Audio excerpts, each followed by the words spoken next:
Hi. Okay, so we are going to talk about week 11 science, which is our solar system model, the small one. Um, so the materials for this are going to be like a long, thin piece of construction paper. I think this is 18 inches. That's Otto. He's playing cars. Uh, 18 inches. And then some like yellow construction paper, yellow orange construction paper, which is going to be the sun, and a variety of different gems. So this is what my final project looked like. So what I did, and I think this will work well for the class, is I took my 18-inch piece of paper and I glued my half orange, half circle, semicircle there at the top. And obviously that's the sun. And then I took my ruler and measured according to, in your guide, it's got a list of distances. So this is supposed to be proportional, not the size of the planets, but the distance from the sun is supposed to be proportional. So the size of the planets and the sun are not proportional necessarily to one another. They're somewhat accurate, but really not proportional, because it's really hard to find exactly proportional beads and gems and things like that. Anyway, so we glue the sun at the top and then measure from the edge of the sun out. So I took my ruler and a pencil and I just went ahead and measured all of the distances and just marked it with a pencil. And then I went back through and glued them on. So here at the beginning, Mercury, Venus, and Earth and Mars are so close in distance to one another that you kind of have to stagger them a little bit so that they'll fit.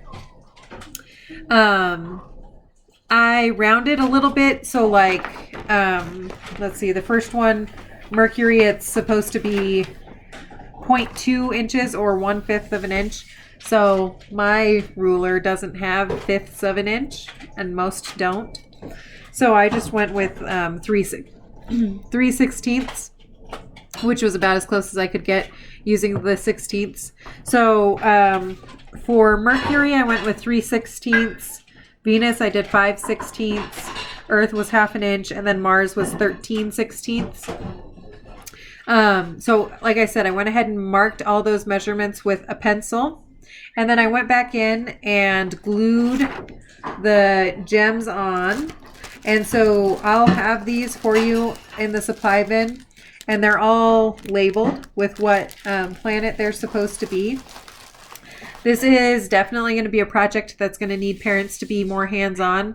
You're going to need more hands to help with this, and we may even need to send some extra parents from other classrooms during science time, just so that everybody has some hands, especially in the younger classes, just because there's like a lot of little parts and I can totally see them scattering and getting lost.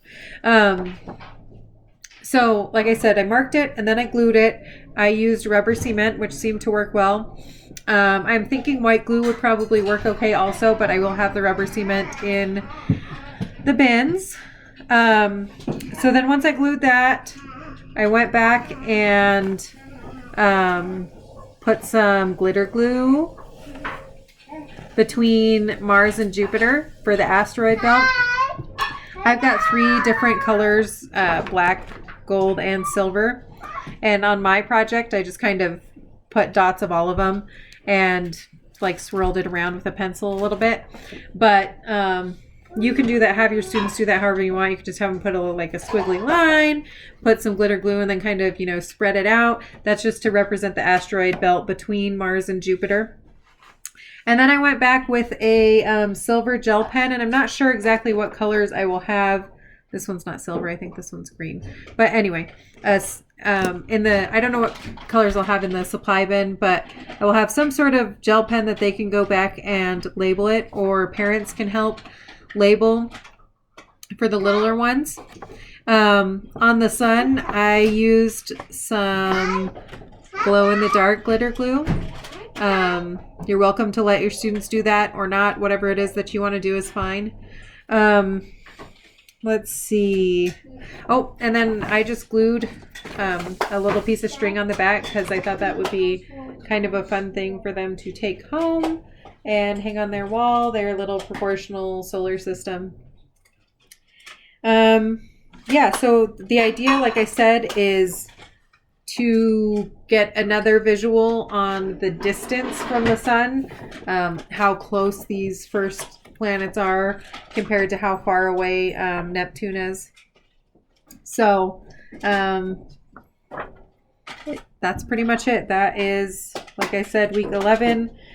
You're welcome to talk with your students about the names of the planets, the distance, the I guess it's week 9. No, week 8 talks about the year, how long the year is on each planet because of the rotation. So you can talk about that again. But that's pretty much it. All right. Bye.